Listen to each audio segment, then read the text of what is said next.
Ya, terima kasih Anda masih bersama kami di seputar Aceh. Pemirsa, sejumlah alat peraga kampanye ataupun APK di sepanjang jalan lintas negara Medan Banda Aceh dalam Kabupaten Aceh Timur ditertibkan Satuan Polisi Pamong Praja atau Satpol PP yang dibantu oleh kepolisian setempat.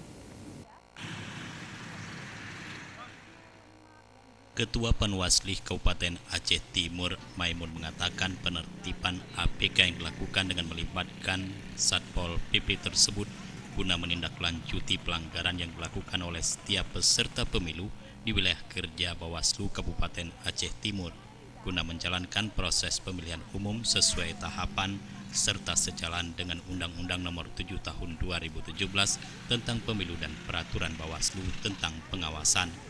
Seluruh APK yang ditertibkan tersebut melanggar aturan karena ini belum memasuki tahapan kampanye, sehingga alat peraga diamankan petugas.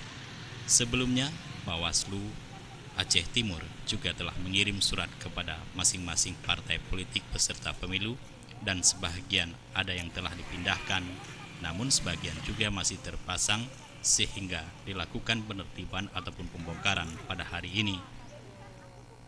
Semua kita menjaga pelaksanaan pemilu ini agar berjalan dengan aman, damai, tertib, seperti misalkan setelah ada penertiban ini, maka kemudian kita harapkan tidak ada lagi APK ataupun dalam bentuk lain yang memang dipasang di tempat-tempat terlarang.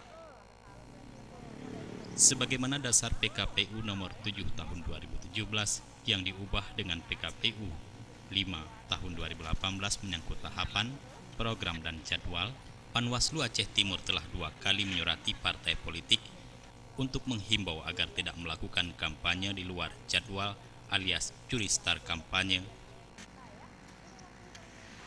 Dari Aceh Timur, Tim Liputan Aceh TV melaporkan.